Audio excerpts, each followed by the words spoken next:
Oh, what a day! What a lovely day!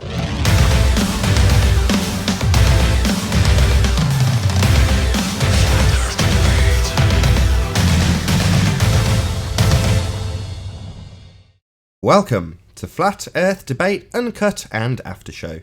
I'm your host Nathan Oakley, and if you are new to this channel, or you've not done so already, then be sure to subscribe and hit the bell notification icon to keep up to date with the Flat Earth Debate. If you'd like to join the community debate, then go to nathanoakley.com and check out the Flat Earth Debate forum, which you should definitely all join. If you'd like to support the channel, there is a super chat that runs alongside each of these shows while they premiere. There's also a PayPal, Patreon and PayPal link in the info box below the video. Speaking of Patreon, I'm going to do a quick shout out to all of the people who do support me on Patreon. So a massive shout out to Tina Baker, theflatearthchannel.com, Texas Mike, Sweet Equity, Sam Hine, Rune Reinhardt, Qatar, Paige Love, Michael, Matt, Life is Short, Kirsten Smith, Jeronism, Godrockin, Fireball X Felix Hung, Edwin Johnson, David Wayne Foster, Dank, Chow Young Cat, Burn Fat Till My Stomach Is As Flat As the Earth, Billy Hivold and Alistair Main. Now we are currently in the interim stages between two debates, so I'm going to pass over to the Google Plus Hangouts on Air and Discord servers while I set up for the next live show.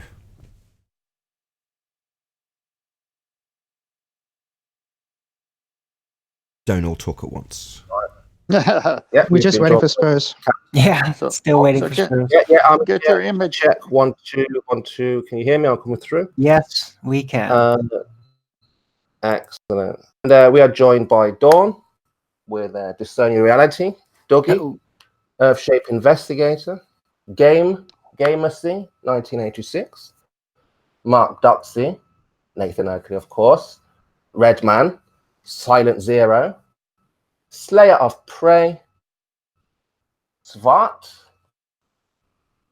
Betty, of course, and Walk on Roofs. And there's some other guys there in the after show, which I think we'll probably join in Discord when Betty comes around and moves everybody. Warm welcome to all of you. How you doing? You sound like you're doing your own show there. Did we get transported into another location or what? What's going on here? It's ignoring my video again. That's all. Yeah, put your video back up. I want to see this to finish. Yeah, let me just say as well, I hadn't subbed to Flatsoid, but when Arwin said he's just subbed, I thought, shit, I should go and do it too. So I've subbed and liked and subscribe, hit the bell notification icon too. Well, if you want to plug it on the next live show, so I'm going to move the chat around. I'm just doing that now. I'm setting it for the Nathan Oakley live show, the one that gets switched off. But feel free, you can spam your chat link, or I'll go and dig it out and put it in the next live stream chat. And indeed, when this premieres on Nathan Oakley 1980. So while I'm saying this, if I'm watching it when it goes out on the premiering stream, I'll stick your link in there as well, Flatsoid. Awesome, thank you very much. Would you like to share your channel name quickly, Flatsoid? Yeah, it's Flatsoid. His name's not Flatsoid. That's not on his birth certificate. The channel's Flatsoid. If you want my real name, it's Keith. No way, you don't sound like a Keith.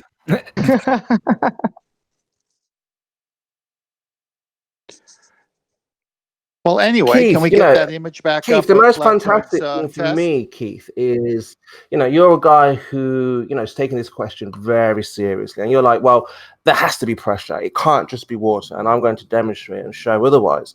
But, what we need to see is in the container.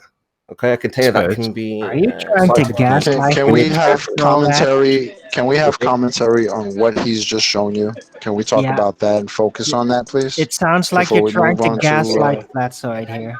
Spurs, let me just ask you something. I've got a compressor like that, and I hadn't realised what the point he was making. But when I saw the video, I realised immediately that when you have the container, which is the tank, and the compressor puts the piston puts the compressed air into it, and it charges over time, you do get a moisture buildup. However, there's a drain plug, and you can drain it off whilst it's pressurised. And when you drain off the fluid, and there's only air coming out of it anymore, you've still got the pressure that's inside the container, but you've not got the liquid anymore. Flatsoid's right. Yeah, but you've got less pressure.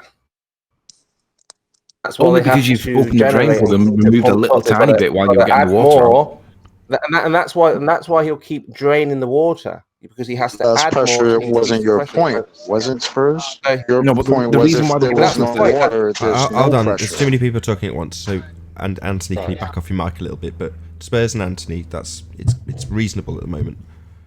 So the reason why there's that water there, Spurs, is because the atmosphere does have vapor in it, and when you compress it, it condenses into water form, and then you have to drain it off.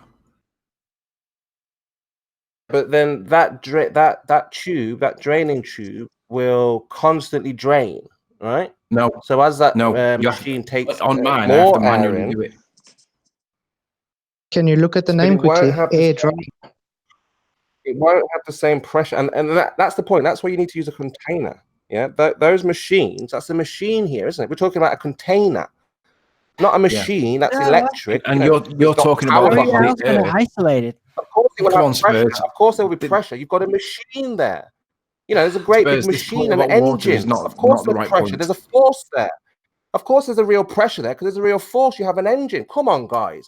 I'm Did you talking just about a concede this container, pressure? a bottle, a He's- tire, right? Not a machine. If you remove the water from a bottle, not a mechanical What's the machine device creating, that has Spurs? an engine on it. What was the machine Why are you guys creating? trying to trick me? Let's be honest about this, right? Nature does not have an engine. Okay, you He's just remove the triggered water right from the atmosphere. It's Spurs. You You're remove not the letting. pressure. barely you're make not out what letting- you're saying, man. You're all rumpusing Anthony, right? And Spurs is the worst, obviously. But I'm sure he can cope with just Spurs rumpusing him. I've still not heard Anthony's point. My point was that there's a drain tap on it, a manual drain tap, and you've got to do it 2 or 3 times a week to stop the water from being inside because it rots the inside of the tank. So you drain it off manually on mine. There are automatic ones, but my tank, when I remove the water, it's still got pressure in it. It has lost a little bit of pressure because it's the pressure that pushes the water out, but the pressure is still inside there and it's at 120 psi. Spurs, this point about water not being the reason why there's pressure can't be right. All right. Turn the machine off. Tell me if there's pressure. After I you've did. charged Very it. much. I did. Thank you very much. Right, do your job where it's turned off, and then see if you have to turn it back on to increase the pressure. Spurs, that's why I did the video by turning it off and showing there's still pressure after we release the water. Yeah, do you want me to But play you're it not from the using it beginning for a again? job, are you? So the pressure is Yes, there's please. no- how Sorry, much pressure actually in there? hold on. Yes, please, Arwin. Can you make it full screen as well? Thank you. It's full screen. Perfect. Thank you. Well, I can't see the screen anyway. or now. you mean this full screen? Is that better? Yep, that's great. I'm Right. on Discord. I can't see it. But you've seen the video Yeah. anyway, haven't you? You've got a lot. Oh. Yeah, I've seen it anyway. Hey, So Nathan, are you gonna have another live show? Right. Seeing this? This That's is the the after machine. show, man. It's like- That's the compressor. Right. That's what makes the pressure. Now it's filling in the tank, as you can see. Let me put the sound back on. So you can hear it's on. You see the pipe in the bottom. It's connected from the tank, going straight into the other tank, the air dryer. You can see there's pressure. It's off at the moment.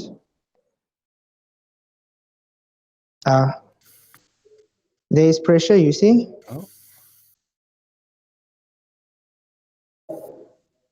Right. Air outlet pressure and suction pressure. So that's showing there's obviously pressure inside. Yeah, and two different. The gauges are not in the same spot. Exactly. The air pressure inside is what's pushing from the compressor, and the air pressure outside is what pushes after the water is released. All right.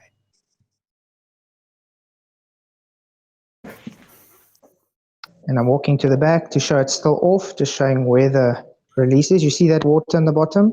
That's from water being sucked, coming out. Here. Yeah, that's from water.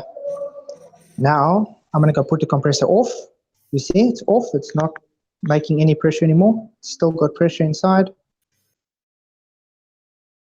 Yep, still same pressure. Now I'm going to put the air dryer on. And then we see it pushes water out, you see? And we're going to wait a few times because I want to let it run a few times to push just air out with no water. Oh, the gauge is totally different here. See? A little bit down because it's pushing air with water out. Okay, now it's pushed all the water out. It's still going to be pushing. Waiting. See, now it's just going to push. So all the water's out.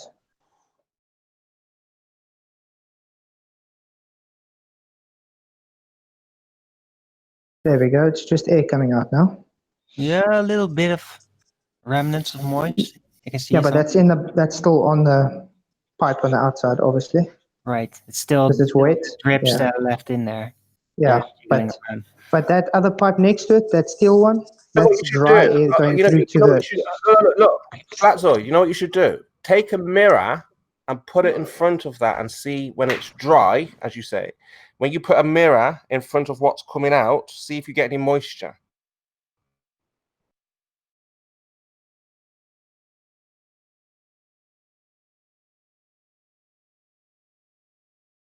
Oh, what a day! What a lovely day!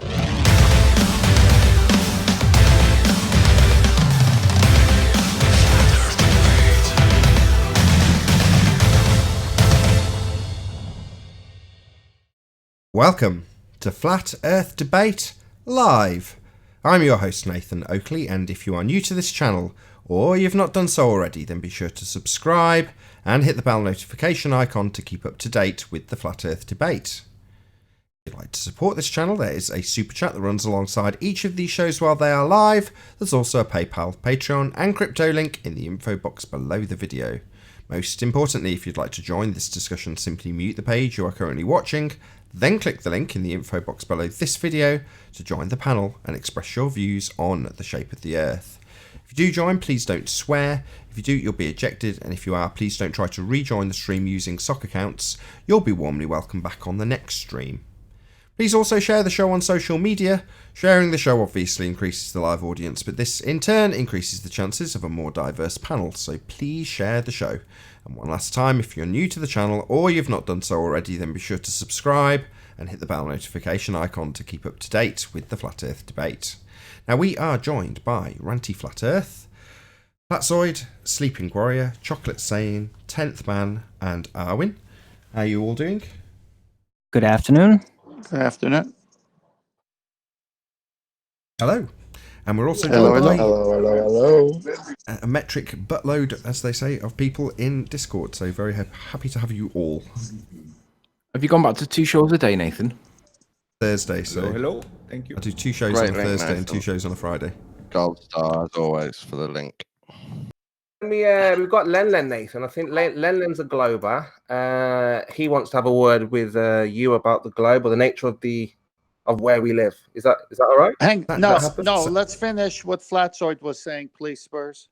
Well, yeah, I agree. I think there's a request from the higher up. Yeah, we got to wrap up this point, Spurs, because otherwise you'll bring it back tomorrow, Spurs, and we'll go through it again. Yeah, we're exactly. done with Flatzoid went through the trouble to make this video for you. Seems you've been outvoted, Spurs. Okay, let's start at the beginning again. Thank you, It's not Armin. that long anyway. Sorry, Len. We'll try to make this as brief as possible. Guys, put a mirror in front of the exhaust. If there's no moisture, put a rag, put a sponge. If there's no moisture, then we have something to talk about. Other than that, there's no way that you moved up. You are ridiculous. Spurs, I have 100. Really, I have Spurs? I don't know what has to a say valid anymore. point. I'm sorry, but he has a valid point. No, he doesn't actually. He does, Spurs, Sanic. Don't Spurs, I have 1,000 psi nitrous oxide bottle, no water in it at all. Can you explain that? And I can prove it by spraying it on a mirror if you want. There's no moisture in there at all. How do you have 1,000 psi and no moisture if moisture? Talking about air. But look, Zanik, really, Nathan, Len, he's a glober. What is this for schemo? What is this over You're here? not answering the question. You're not answering the question. I have 1,000 psi container of air, no moisture in it. It weighs 10 pounds, by the way. You can weigh it, so we know it's in there. Look, this atmospheric pressure argument is not going anywhere. No, one's going to demonstrate anyway. I'm So, serious. You're right about that. Hold on, Zanik and Spurs. So hold on, everyone be quiet. Hold on. Zanik is this trying to whole make an moisture example. thing is Zanik, that completely means new. you as well. Spurs, he's trying to give you an example that's not using atmospheric pressure, just a gas pressure. I can't remember, nitrous oxide, I think he said, something of that nature. But you're not listening to his example. You're just hand-waving it again. So I don't want to spend 5 more times letting Xanic's actual example sink in and you give it any recognition. Just please acknowledge his example. He's going to give it again, hopefully, if he's conciliatory. We'll see. Go ahead, Xanic. Yeah, I will. So nitrous oxide, basically the same percentages of nitrogen and oxygen in the air, and I have it pressurized to 1,000 psi. It weighs 10 pounds. You can actually measure the weight of it. And it has no moisture in there whatsoever. In fact, doctors use it. They can't have moisture in there.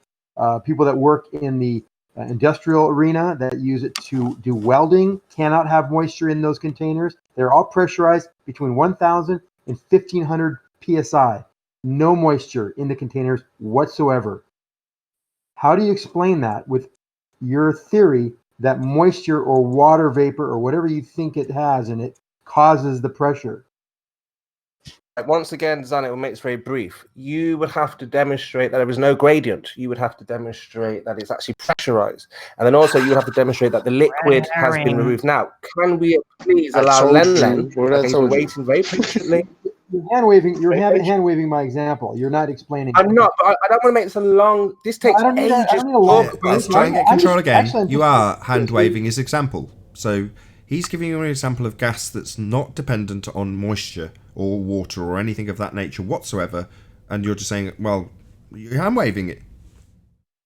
He did the same thing when Paul gave him the example. He said, "Oh, is there a gradient in there?" I can videotape it. I can videotape you spraying the gas on a mirror if you'd like. If you think that is the example you need. Tonight on Dr. Science Flat Earth Initiatives, I know you don't want to plug them. I'm having this discussion about atmospheric pressure. Chocolate, you know this. So tonight, we understand you deny pressure. I just gave you another example because I heard you were talking about pressurized CO2 or pressurized air containers that have gas dryers on them to remove the moisture. And this is a new angle. I haven't heard this water theory before, so I'm wondering how that's possible. How do you have CO2 cartridges? How do you have CO2 containers, oxygen, pure nitrogen, nitrous oxide, compressed air, all completely dry, 1,000 psi?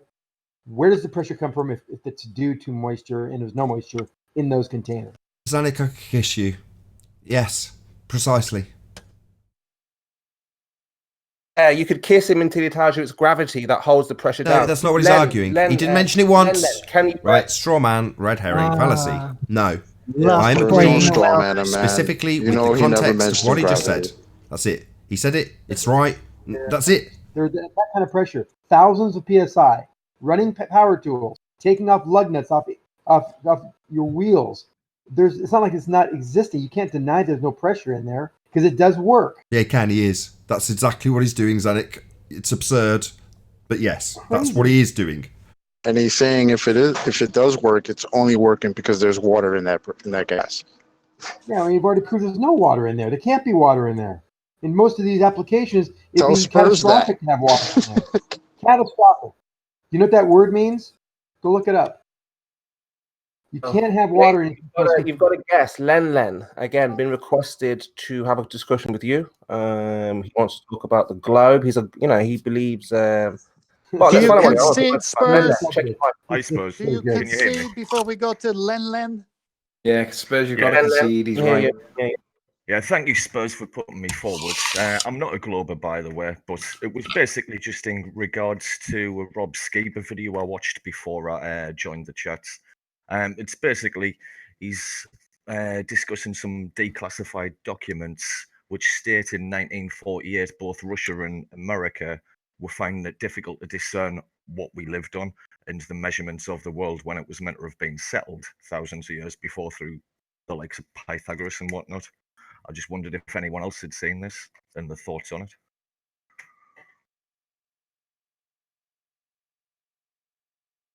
You want to run that by us again? Yeah, I haven't seen this particular video, but could you repeat the point? I didn't hear. The point is he's discussing some declassified CIA documents on both America and Russia that in the, I think it was the 40s. It's like a 21-minute long video. I can't remember all the information from one view through it. But yeah, it's saying that they would find it difficult to discern whether it was flat or a globe within that time when it was meant to have been settled science long before. There's loads of evidence that's contrary like that, like even from NASA. It's just one of many, that document. Yeah, they've talked about but it was mainly if having anyone their had seen it or if they had any points on it. Martin Marietta, Boeing, all these companies talk about their instruments and what they're creating with their technology over a flat Earth surface, now the globe. They have that in writing already. Yeah, I literally have a NASA document in my phone right now that clearly states that they take the Earth as a flat, non-rotational plane. Numerous times it's mentioned in that document too, which has to do with flight, right? Yeah. So when you're putting vehicles in the air, obviously you have to be on point, right? So they're not going to pretend that it's something that it's not, which is why they tell you it's a flat, non-rotational plane. Correct. I'll show you a picture of a beautiful water ball in a vacuum. So, yeah. Well, thank you, Lin. Sorry, Lin. change the Spurs, can we get conversation, back guys. to you conceding before you come on tomorrow and the next day and the next day? Are you going to concede I mean, to well, the again, test? Len, I think he wants to have a discussion. Excuse me. Don't hide behind Lin. Not. I agree, Spurs. Spurs, you're running away from addressing the point. The point on the table is that you demonstrated not to be correct in this instance. You are expected to concede. Oh, absolutely not. He would have to show that, like I said, with a mirror, Anthony and Flatzoid, put a mirror right by your exhaust there and show that there is zero moisture on that mirror, or a rag, like Silent Zero said, or a sponge, something that could absorb possible moisture, right?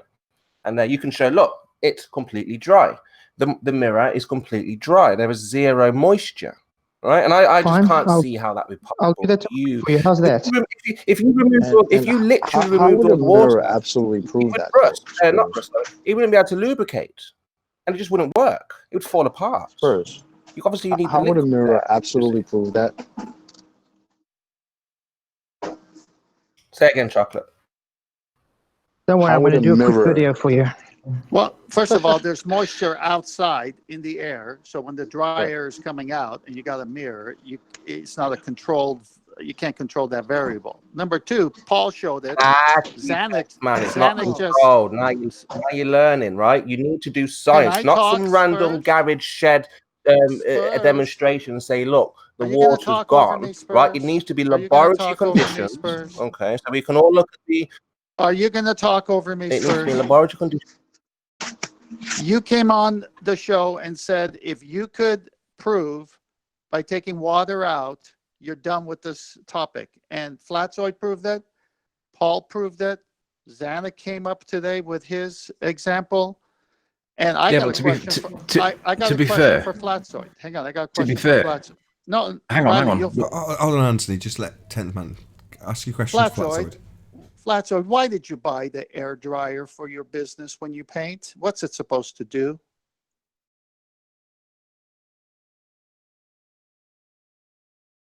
He actually might be busy because I think he just said he's going to make a video right now for Spurs. Oh, I'm gonna quickly make a video for him so I can shut this down. But let me ask you a real quick question. Flat. Yeah, why did you buy the air dryer in the first place for your business? Otherwise, the paint's going to lift. You can't have water mixing with paint. And when you do have water mixing with paint, can you see it on the object the paint is on? Yes, it comes out your spray gun.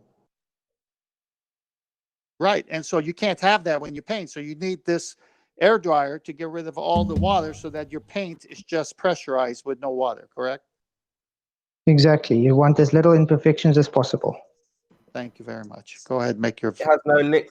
Hold on. Go ahead, Sleeping Warrior. I think what Spurs is, the reason why Spurs is objecting is because when you put more pressure into a container, he's saying that the gas that was in there is becoming liquid. It's changing state from gas to liquid. Is that what you're trying to say, Spurs? Absolutely. That is pressurized gas. Yes. Oh, that's wrong. That is. Hang on, it You might can't not have be. pressurized gas without it liquefying.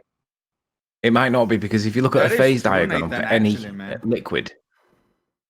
Hang on, let me speak. If you look at a phase diagram for any liquid or any gas, you can see that at atmosphere, like at normal temperatures where we live, atmospheric pressure at normal temperatures, it'll exist either as a liquid or as a gas. But if you increase the pressure, it does different gases and different liquids act in different ways, but they do change states based on changing the pressure. So Spurs might actually have half a point, because if the pressure does change, the state of a liquid or a gas can change by virtue of the pressure alone. Spurs has got a point. It's more than a point. And when these people realise they've made a huge error, and he's not arguing for phase changes. You see? He's arguing for the necessity to have liquid. That's not his argument. It's liquefied when you pressurize gas. We don't walk around in liquid. It's not pressurized. It's just, we don't even know what it is. Just water or liquid, right? And all of these gas laws are going out the window, right? All of these Boyle's laws, this thermodynamics, all of these things have to be reviewed, revised, and we have to look at it with new eyes, right? We can't just go back to the original globe understanding of why they have pressure, why things work the way they work. That's gone. It's not. You're just throwing it out for no reason, with no justification or citations for any of this shit that you assert. You make it up and assume that you're debunking something that somebody's shown you. You ignore every example that defies what you're claiming, and you're telling us that we've got to throw out natural law now. No. Who are you? It's all going to go. You can throw it out, Spurs, and we'll laugh at you. Go ahead. The reason you're doing this is because you have no proof for a container. Is that what your problem is with this? It's not. That's not the only problem. You can't take pressure inside the container, chocolate. There's just no way. You have to be outside the container to take the pressure. Do you accept that we can only have gas pressure if there is a container? Chocolate. What he's asking, how would you measure the pressure inside of a tire? What instrument would you use to measure the pressure inside of the tire?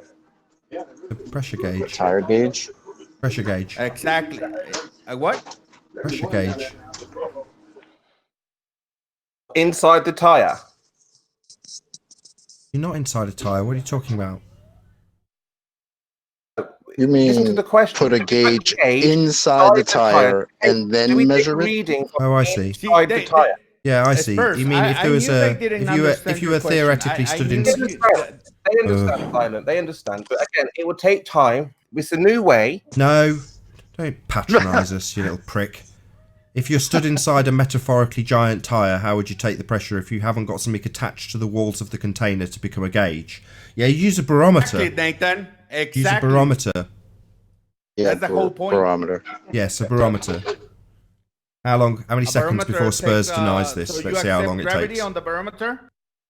Yeah, you could stand inside the tire, metaphorically enormous, with you with a barometer in your hand. Yeah.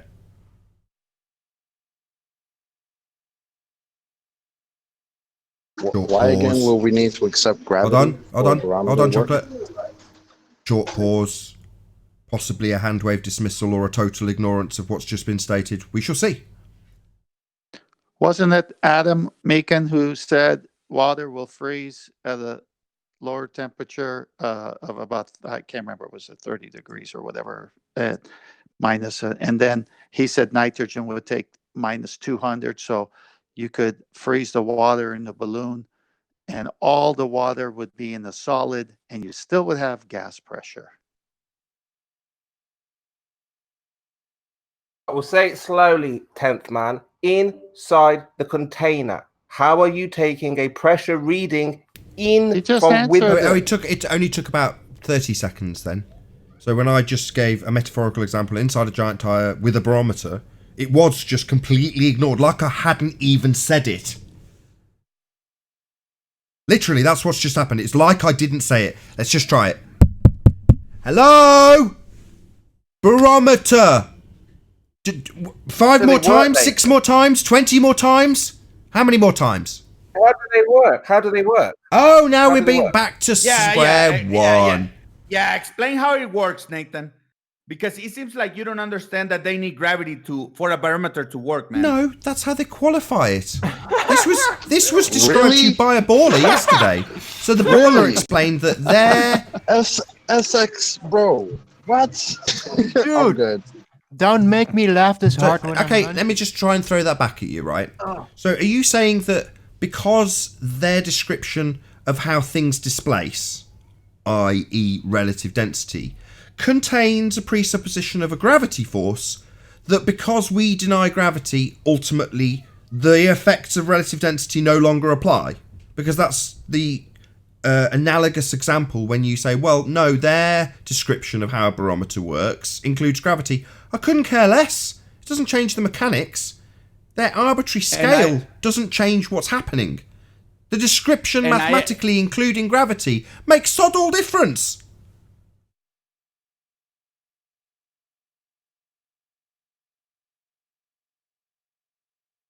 Nathan, that you don't know how they work. If you did know how, or if you what a prick. Condescending, patronising prick.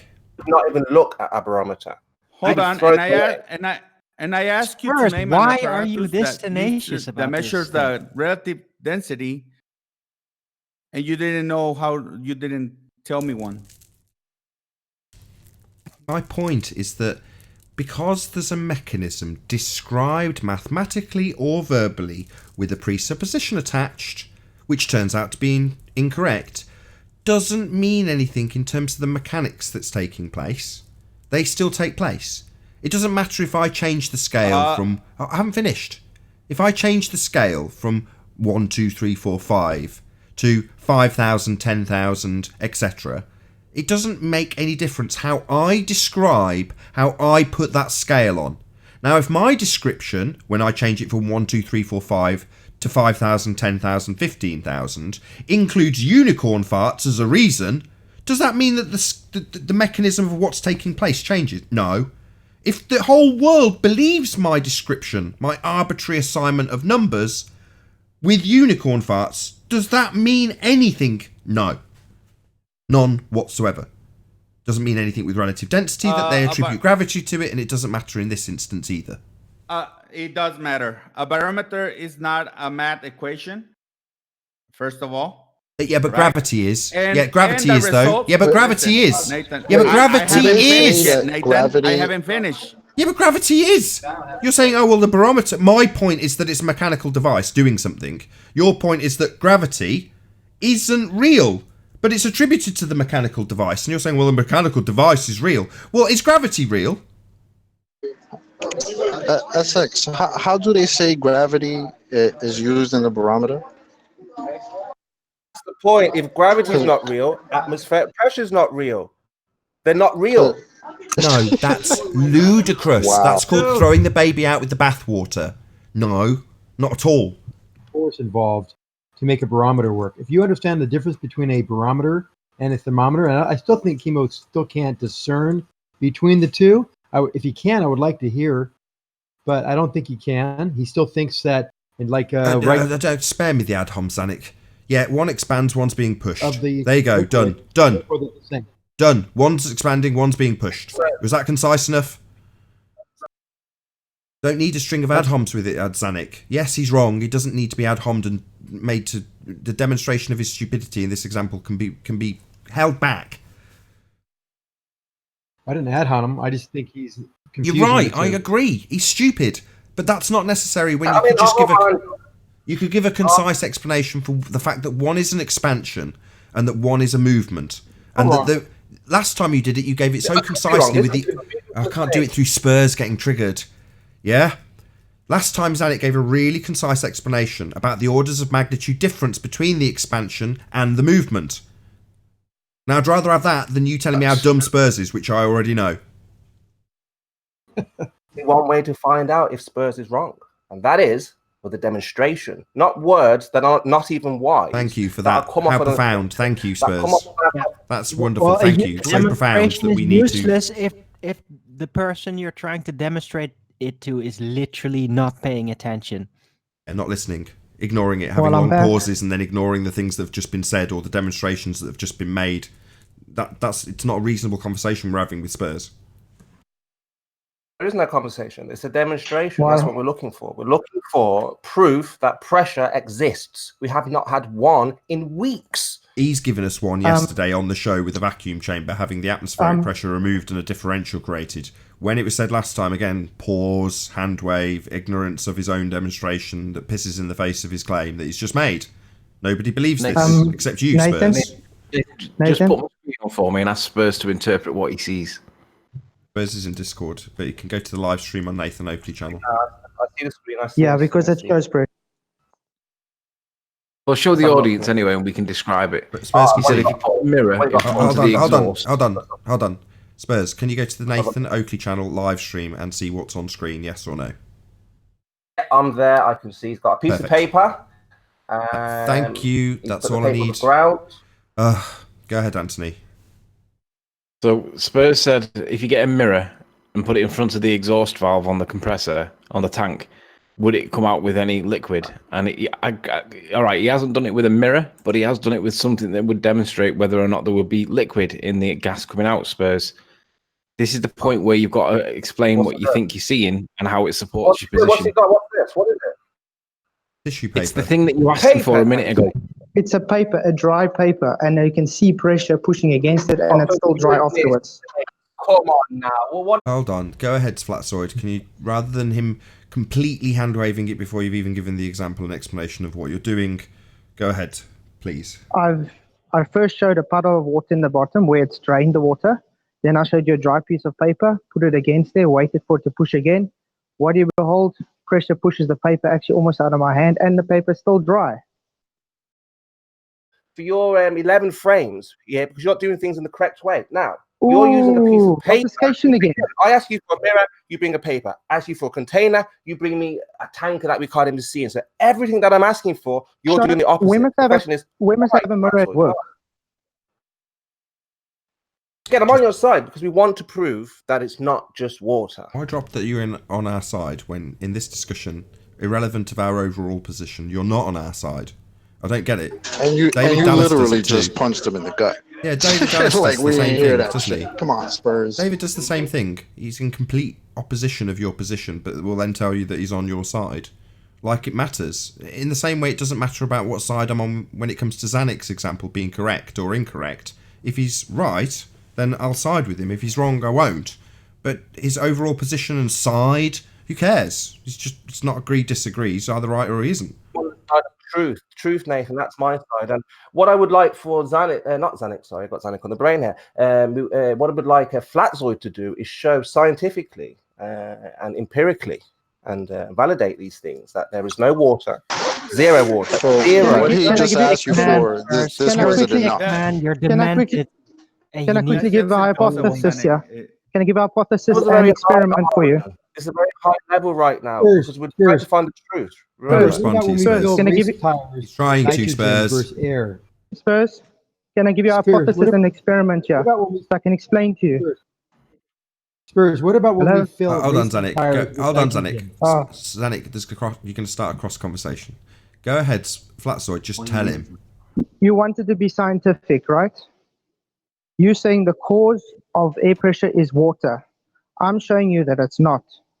I'm showing you what will happen. It's a dry piece of paper. If the water goes and it pushes out onto the paper, it will still be dry, which means it's not water causing or air pressure. And that is exactly what I showed. So obviously, my hypothesis, water does not cause air pressure. Thank you. Did the pressure reduce? That's not a hypothesis. You don't test the null. Anyway, aside from that non-formulation of the scientific method, yeah, fine. He's demonstrating there's no water there. Fine, that'll accept. So did you have less pressure? Matter. Obviously, it's pushing pressure out. You saw there against the paper. It's pushing the pressure out. Hold on, but that doesn't make any sense. If you pressurize a container with just air, you remove the water, you're removing the pressure. What should that tell you? You're removing. No, he's not.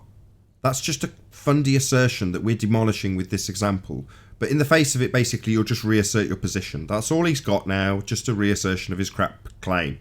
No debunking. You haven't demonstrated jack. He's demonstrated a debunking of your position. You've just reasserted your position. That's not a debunking. You're not a globehead. Why are you doing this? Can I have a minute? Can I have a minute, removed the water. I've listened to this, and all I've heard is Spurs has asked specifically for Flatzoid to go out and spray the compressor against something to show that there was no liquid inside the container.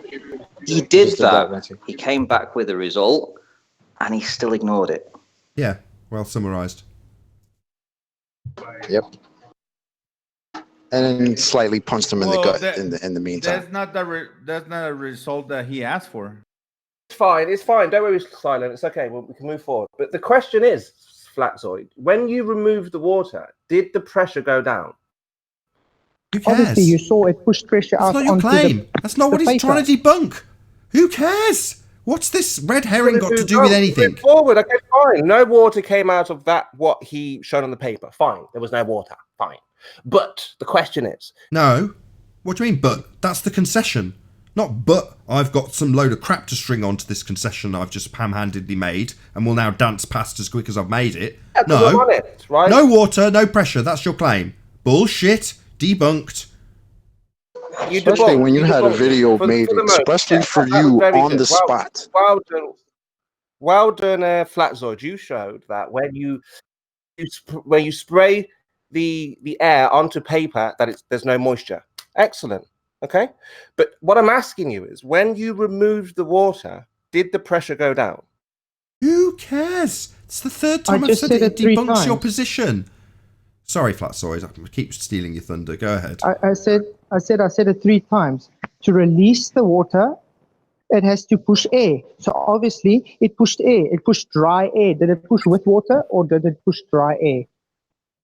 The container is conceded. Off. So the pressure that's inside is going to be released. Use your brain, please. Well, Spurs, we all know water is 1,700 times less dense or more dense than the gas. We all know that, all right? When you remove the water, 1,700 times. So yes, you remove water, pressure will go down. It's been a few times this has happened. Yeah, go ahead, Sonic. But then you can add the pressure back without the water, and it remains constant. That makes no sense. You see, Chocolate. You see what happens? I'm trying to find the truth, just asking simple questions. Oh, God. Play martyr. Yeah, next globehead trick. Oh, I've been defeated and had to make a concession. And all I'm doing here is looking for the truth. And God, look at me. Woe is me. Oh, shut up. Feed into Chocolate. Shut up. Don't appeal to Chocolate. Not interested. Spurs, listen, what you're doing right now reminds me of Brenda. I did a video demonstrating that Brenda gave false statements of fact to deceive people. I pointed that out, and then she pulled the victim card and reported my video for a community guidelines strike on the grounds of harassment and bullying because I pointed out that she was lying. You're doing the same thing right now. Are you making me do this? You're pulling the victim card. Look, there was no water. No, I agree. There was no water on that paper. What more do you want to say? Hold on, Spurs. Anthony's just been a complete prick, and he knows he has. Right, you can't prove Brenda did that, can you? Yeah, I can. I'm happy that the circumstantial evidence doesn't matter. You want this to be a row. I know you well enough to know what you're doing. You bugger. No. He should be admitting that he's got the evidence doesn't support his assertion. He should be admitting that. I admit. Spurs, what's the difference between water vapor and air? Anti, you're right. Spurs. On the observations that we've seen, water did not go onto that paper. Just let him get to the end, Sonic. Spurs, what's the difference? Zanik, just let him get. I didn't hear a word of what Spurs just said. He's replying. I want to hear him, Zanik. Don't ask him a new question. Just let him reply to Anthony. Yes. I'm saying that. Yes, from the observations that we saw, and thank you, Flatzoid. Yes, there was no water on that paper that you showed us. Yes, well done. What's the difference between Hold on. So hard, Spurs? Hold on. And therefore, gas pressure is not dependent on liquid water? No, I'm saying the observation. No. So, see? What was the point in that? The pause afterwards when we're all breathing a relief sigh. No. Don't breathe too quickly. No, he's not conceded a thing. I have conceded. And so gas pressure not dependent on liquid water then. Yes, Spurs? On that paper, yes. There was no liquid water on. No. The conclusion thereafter being gas pressure is not dependent on liquid water, Spurs. Yes? See? Just a long pause. Not a yes. Not yet. This debunks my assertion that you need liquid water to have gas pressure. Just a pause. Yes, Did we Spurs? observe that? We observed that. What we observed was that paper did not become moist. And therefore... That was the observation. And therefore, the conclusion... Therefore, that paper does not become... Therefore, the paper does not become moist. Because there's no water. Know that, do we? Well, yeah, because it didn't become moist. Paper never, yeah. Yeah, so, and therefore... Yeah, so we've got the concession. Now shut your mouth. And therefore, gas pressure's not dependent on liquid. He can't do it. He's doing a dawn, isn't he? He won't concede to the actual point, the example, and the conclusion thereafter. He'll say, oh yeah, well, there's no moisture then. Well, your claim is specifically dependent on that moisture. So therefore, not dependent on there being liquid water, Spurs. Yeah, I don't know what church that's from, but... Not church. You just said no moisture and gas pressure, debunking your fundy claim that you've made for the last month. Hey, so on the paper there was no moisture. And therefore, gas pressure not dependent on liquid water. That's a belief, right? No. I still don't even understand why you went on this weird little gas pressureless exploration tour of yours. It never made any sense. Why are you so persistent about this? Doing a dawn again, rumpusing the crap out you, Arwin. Listen, anybody, I'm simply saying that what we observed was paper not becoming moist. Okay, let's move on to the next scientific test. And therefore, science never sleeps. It's a reification fallacy. Science doesn't have a head or a pillow. It's a method. They say a faith, once you have a faith, that's it. You believe. But science never stops there. Okay, the paper didn't become moist. He's just rambling on bloody word salad now, isn't he? Can I say something? Good. Yeah. Okay, let's put it this way. Last Friday, you specifically said, if someone can demonstrate to me with having gas pressure without water, I will concede. I said, sure, fine. Monday, I'll do it. Monday comes, I'll send it to you. You just don't answer, nothing, carry on, fine. Now you ask again for another demonstration because you want to see if the water is actually going to come on a mirror or a sponge. Instead, I use a piece of paper. It proves otherwise, and yet you still say, demonstrate, please. What's your problem? Oh, you've done your demonstration, which is fine. Hold on. What you have to do is put a rack in front of the nozzle and release the air really fast, and it will get moisture. That's a phase changes, yeah, because of phase changes. Well, exactly. And there's no way you can avoid this, even if you dry all the water out. If you release the air really fast and put a rack in front of it, like hold it tight to the nozzle, you will get moisture on it. Correct. That's a fact. Hold on. So, is that the case, Flatzoid? You pressurize the air, remove the water, and when you spray it, you end up with moisture on your paint anyway.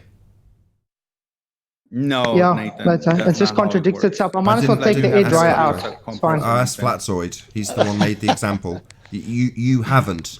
So unfortunately, the guy just asked this question and made a declaration. I have used it. He's now talking over me. Hasn't done this, have you? I have. Be patient, Silent, because remember these guys. Hold on, he's saying he has Spurs. Spurs. I don't mind being wrong. Spurs. I don't mind being wrong. So you're saying you have demonstrated this? I have done it. The problem is that you don't know that, like, the water that you dry up is because you don't want it to mix with your paint. The one that I'm talking about is just like like really small particles of water. Yeah, we're talking about an example that's had the... Sure, that's fine. That's fine. We're talking about an example that's had the water removed, though, aren't we? I just explained to you, Nathan. I don't know if you've ignored what I've just said. Maybe repeat what I've just said, so I know that you're going to acknowledge it. You're ignoring it like Spurs does. You're ignoring what I've just said. The example we're talking about, though, unlike the equivocation that you've just given with something completely different, where you do have moisture in the air that you're spraying that condenses through a phase change, we're talking about, and have demonstrated and put onto a live stream, an example where the moisture is removed. Now, you're going to dance past that a second time, or are we going to do this 5 more times like with Spurs? Moisture is not the same as water in liquid form, right, Nathan? You do understand that, right? And in this example, regardless of what describes it, it's been removed. No. That's another way of obfuscating my point. You seem to have danced past it for a second time, just in a different way. Now you're rumpusing me. So in this example, why am I getting rumpus continually? So in this example, though, that moisture, regardless of how it's described, has been removed. So we're not using the example where you put moisture back into that pressure to see it go through a phase change. That's not what we're doing in this example that's been demonstrated on a live stream and only filmed minutes earlier by the guy making the example. Okay, Nathan. If you dry all the water out and then you put the rag in front of the nozzle and you let air out. Yeah, he just did that for a live stream of almost 100 people. That's what they've just witnessed. You were... No, hello? Nathan, that's what's just been done.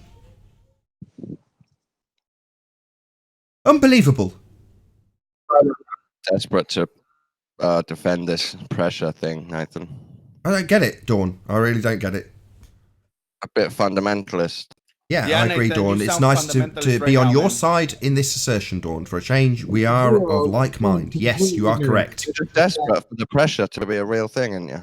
Oh, sorry. You're saying that I think pressure's not real. Wow. So Dawn. Really, Dawn? You're taking allegiance with the flat earthers who think pressure's not real now, are you? Wow, what an interesting position. No, your allegiance with the flatties who think pressure's not real. Desperate that it is real. That's what you sound like. Who said it's not real? See, you don't understand the point, it's right? Not real if there's no water. Pressure is real, but it has to have water in it. No. That's what. So he is going to whistle past it with a little bit of obfuscation and help from Dawn.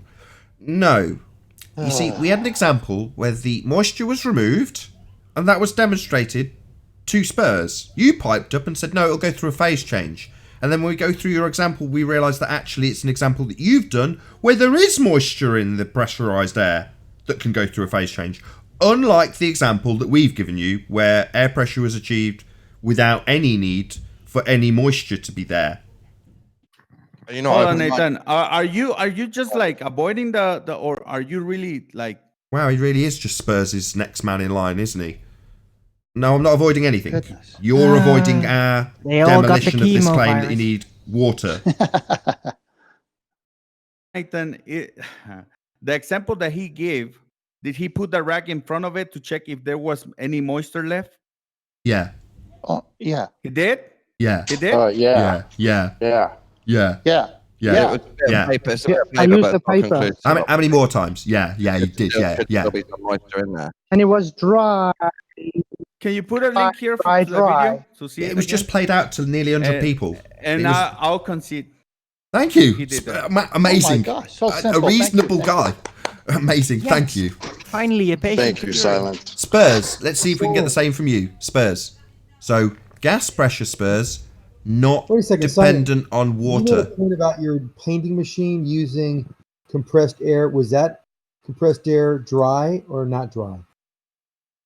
I want to see. I want to watch the video because I didn't. Question about your paint. You said you're a painting expert. What he said, Nathan. He said, was it dry or not?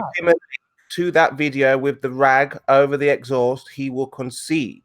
Exactly, that's what I said. I don't know if he misunderstood me. If in that video he shows the rag put in front of the nozzle, let air out, and there's no moisture in it, I will concede. And you say in That's that what he example did he with did paper. that. So I That's what want he to did. watch that video. About 6 people So said must yes. now, every time someone disagrees to make Has it a anybody video. Go on, Flatsoid, just explain, because it seems literally like they're blind to this. Every And time for 6 people saying yes, they didn't hear. Every time someone disagrees, I must make a video. Don't I have better things to do in my life? It's preposterous. I mean, So thank he you for did doing two it, Flatsoid. experiments, but the main one he's too busy to do. Okay, great. That's great for science. You're too busy I gave to you show 2 the world that demonstrations proving you Maybe wrong. Spurs is just a promise breaker and a liar. That's exactly what Spurs is. he runs around his garage performing all experiments but the rag and mirror one. Great. Well done. Spurs, he didn't know. He did it on a piece of paper. What's the difference between a piece of paper and a mirror? Am I in the Twilight Zone? Literally, we play it out, we show them. It's been filmed minutes earlier. We discussed it, we've got their concessions. Spurs even agreed that it wasn't being made moist. So now it's like it hasn't even happened. It's amazing. I wasn't here.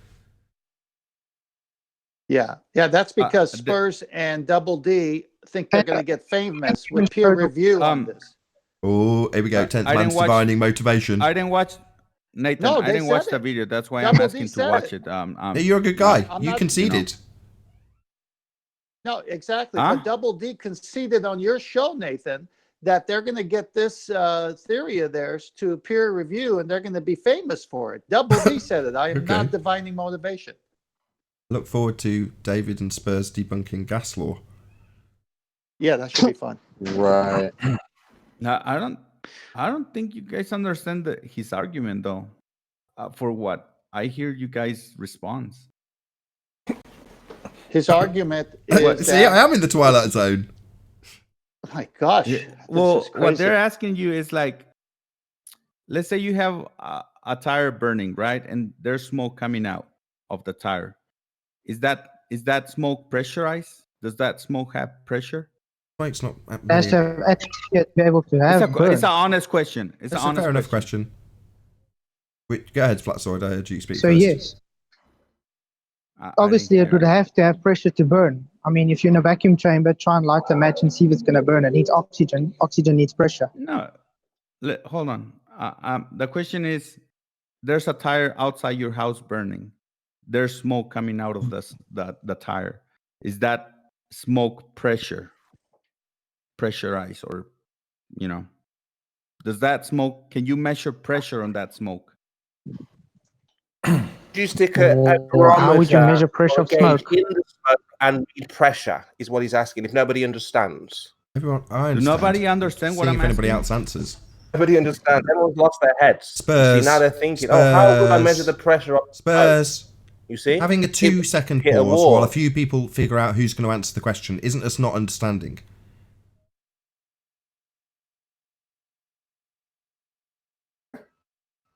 Go for it. 10th man, you tackle this one. I think it was Flatsoid trying to answer. There was a couple of people rumbling. So who's gonna? I'll tackle anything, Spurs, as long as you concede and keep your promise and stop being a liar. Answer. Don't obfuscate. Don't obfuscate. Answer me. You said if you can take the water out, I will obfuscation. Oh ding ding ding ding. Ding ding ding ding. Oh my god. Okay, right, no one's answering it. Right, no worries. I'll step in. Right, so smoke is used in some examples to demonstrate something that's invisible, but it's not actually a gas. It's tiny particles of a solid. But its behaviour is useful in terms of examples. The same could be applied to the water vapour that comes out of a kettle and a few other things as well. They're not actually a gas, but you can use them to make a visual comparison about certain gas behaviour. Now, at a fundamental level, Spurs, you don't understand gas behaviour. If you did, you would understand why fundamentally having gas gives us gas pressure. Which is the point that Adam Meakin said when he joined the other day. Spurs didn't understand gas and how gas behaves, gas law. That's what Adam said. Yeah, that's what it gets. It gets a bit of laughter. You know, what gas does and how it behaves. If you understand that at a fundamental level, you cannot deny that it's causing pressure. It's what it does when it hits something. And how much it hits something is how high the pressure is. The size of the container if you've got the same quantity of gas, can dictate the pressure if you enclose it more. Boyle's law. So pressure volume law, essentially. The smaller the volume, the greater the pressure. Well, that law is based around the principles of how gas behaves. It's a molecule moving randomly in all directions. And when it collides with something, that is the pressure. So Nathan, would you agree when you see that smoke, as it goes up, you see it less and less, right? Yeah, it's again a useful analogous visual example of dissipating gas. All right. Yes. Yeah.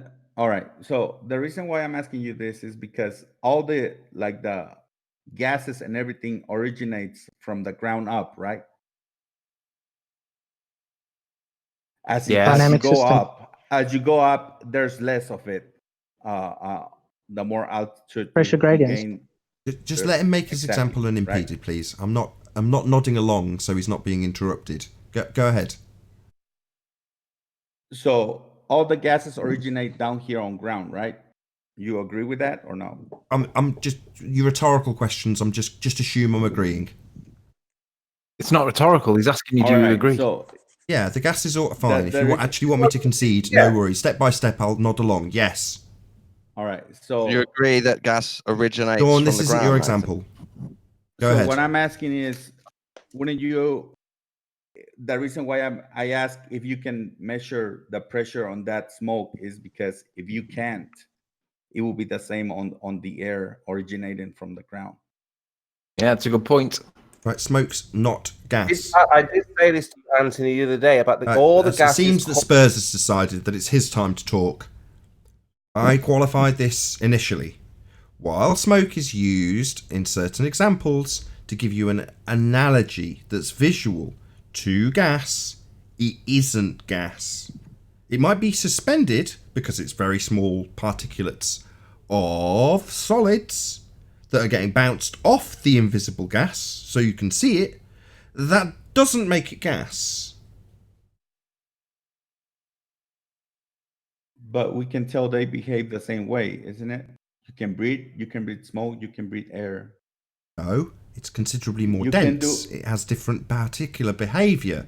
It's clumped together as a solid with bonds. So fundamentally, it's not gas. It's useful in some examples, not this one. So when what would it be? When this is used in the manner that you are, it becomes a false equivalence, unfortunately. Nathan, I just want to hear the other guy, not Spurs, not smoke, Sleeping Warrior, not Chocolate, just the guy I'm talking to.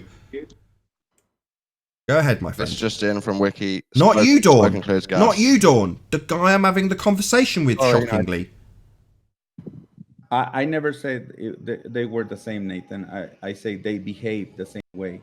No, you didn't. At the beginning of this conversation, the way it was phrased was that you assumed smoke was gas. You can deny that all you like. No, we can pull it apart later if you like. I can reassess it in the recording. But your phraseology was such... whenever somebody's proven to be wrong, or shown or demonstrated to be incorrect, they start to rumpus the living shit out of me. The way you initially phrased it was to ask me about how the behaviour of a gas, smoke, which it isn't, was to cause pressure. That was your question.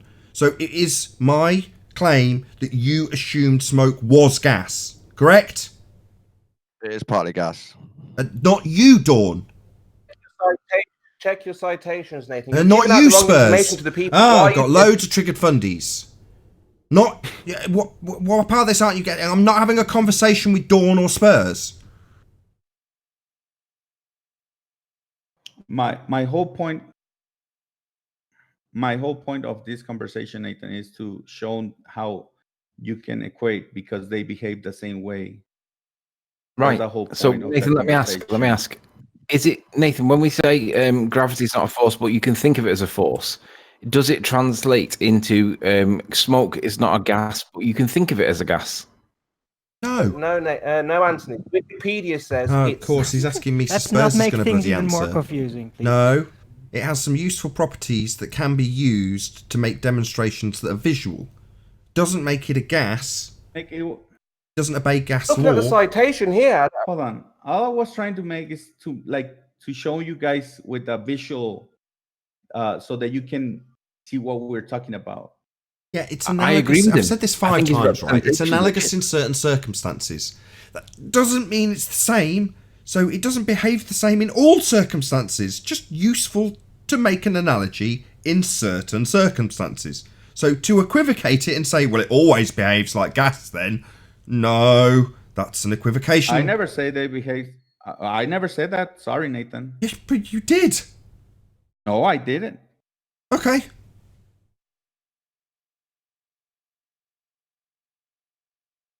I did not say that. Okay. So what's the conclusion of the point then? Yeah, good question, Anthony. Well, I just said that what I'm trying to do for you guys to visualize, if the oxygen and everything generates from the ground up, you don't need it to be pressurized or to have pressure down here. It's originating from down here. You can breathe it, and as you go up, there's less of it. The same, and the reason why I put the smoke is so that hold on, my friend. I haven't finished. All right. Go ahead. Go ahead. No, and the reason why I put the example with the smoke so that you guys can visualize what I'm talking about. Like in the bottom of where the smoke is coming up is gonna be more darker, and as it goes up, it's less and less. And that smoke is not pressurized at all, and you still can breathe it and everything.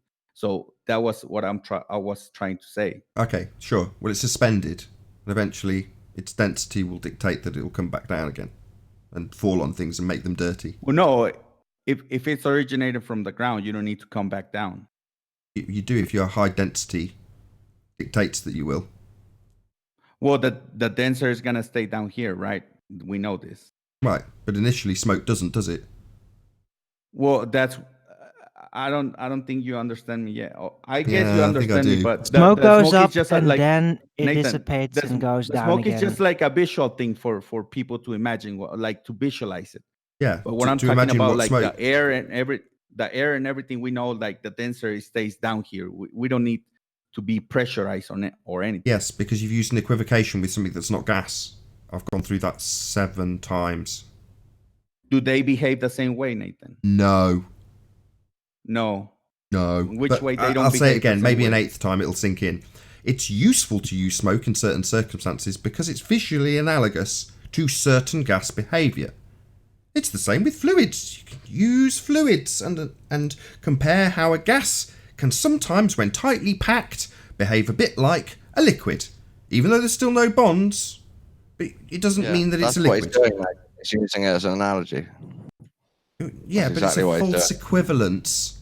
If the example is that because smoke falls back down, our gas won't expand following the second law of thermodynamics, it just becomes a false equivalence.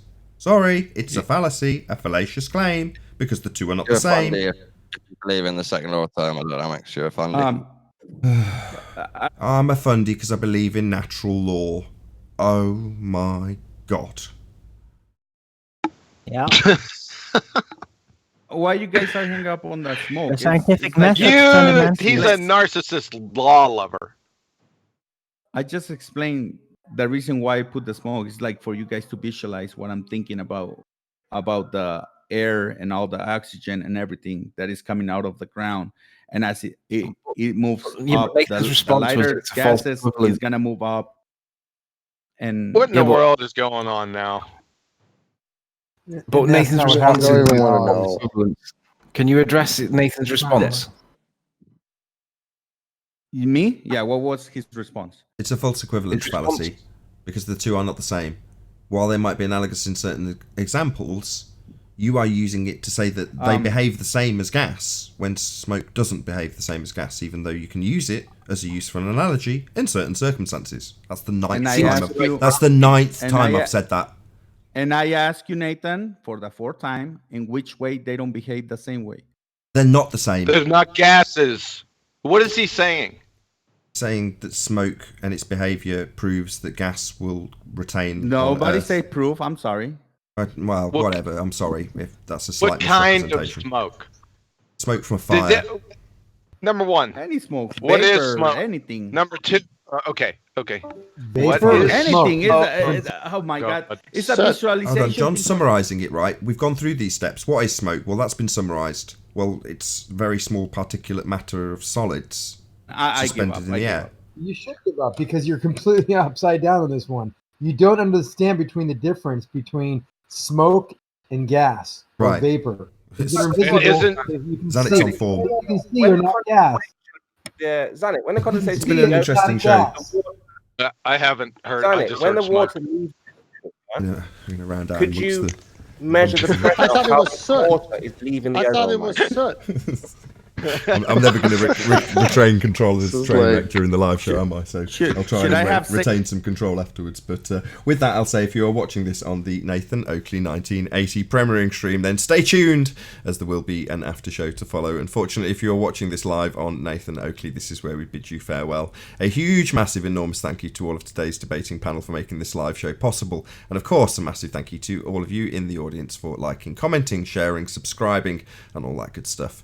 Be sure to check out NathanOakley.com and the Flat Earth Debate Forum. As I say, stay tuned if you're watching on Nathan Oakley 1980 premiering stream. I've been Nathan Oakley, and I'll see you all in the next video. Oh, what a day! What a lovely day!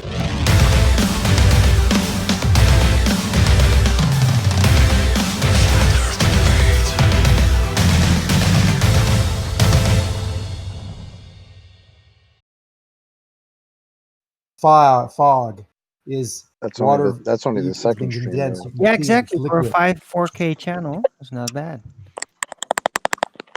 Oh, that has to be Zanuck. I hear a little chirping in the background. What the heck? Zanuck's been on our side all day. I mean, we've had a few times where Spurs have said, "Oh well, you must mean you agree with him on gravity." No, not at all. That was just ridiculous. Right in this case. Like gravity is an essential component. If gravity is not real, then barometers can't work. That was another one. That's it. The qualification for the scale or whatever they attribute gravity to when they look at a barometer is suddenly caused to disregard any effects of the measurement of atmospheric pressure with a barometer, apparently. Yeah, what's up with the smoke? How a barometer works. It doesn't say anything about gravity. There's chocolate to see today. Imagine not being able to prove that pressures a thing. Atmospheric pressure is affecting the mercury in the barometer. There's nothing about After gravity. 3 years, you can't even One of prove the reasons why Flat Earth has grown so much is because we refuse to accept the Globe Earthers' explanations, right? The Globe Earthers will explain all day, we've done it, they've got it, they've done it.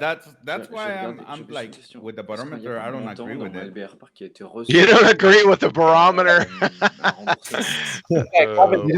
How do you not agree with the barometer, Silent? Phenomena in a man-made device. Not you, Spurs. Not you. Because It's a phenomenon. God, everybody, hold on. Everybody be quiet for a moment, please. Everybody be quiet. Gravity. I want to answer. Oh, God. I just want to hear Silent and Zanuck. I'm on mute. I'm on mute. Yeah, you're not on mute. I can hear you telling me you're on mute. Everybody shut up for at least 2 seconds. Don't tap. That means you too, Zanuck. I'm trying to retain control for your conversation. Just Silent and Zanuck, please.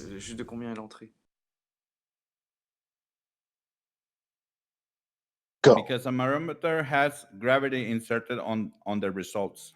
That's not necessarily true at all. I'll post a video right now. You don't have to post a video. Do you understand there's different types of barometers, such as a bellows type of barometer? The one that measures the pressure. No, the bellows barometer. Hold on. A bellows barometer can still measure pressure very easily without having atmosphere pressure. We're talking about, of course. All right. What is called? I want to look it up, and I'll shut up. What is called, Zanuck? What type of barometer, Zanuck? Barometer, but there's another name for it. Aerobatic. Hold on a second. Look it up real quick. Give me a second, Silent. Nobody start a new conversation, please. The prop from the magician's box. I knew it. Come on, Zanuck. Spurs. Just give him a second to look it up. He's looking up the name of the barometer. Let there be Nathan, dead air. I posted this link for. It's an aneroid. It's an aneroid barometer. Can you spell it? Because I'll spell it for you. No. Can you type it? Type it, please. Type it. Aneroid. Type it, Sonic, because it's harder for me to. All right. Aneroid barometer. Spelling made it to air once. That's good enough for me. Nathan, I posted this video for you to watch. Why I don't agree with the barometer. Here you go. And if you want to understand why, like me, or I don't know if Spurs has watched this, I don't agree with that. That's why. Give me the broad strokes. Tell us. You got it? It's in the chat. Thank you, Zanik. Just give us the broad strokes. Thank you, Zanik. You got it there? Aneroid barometer. Works on the same basic principles, but it doesn't use... I thought I understood your position already, Silent, which is to say that because it uses a qualification in the arbitrary assignment of the values that has gravity, you disagree with it. Am I incorrect in that summary? Because the results are based on the gravity inserted on.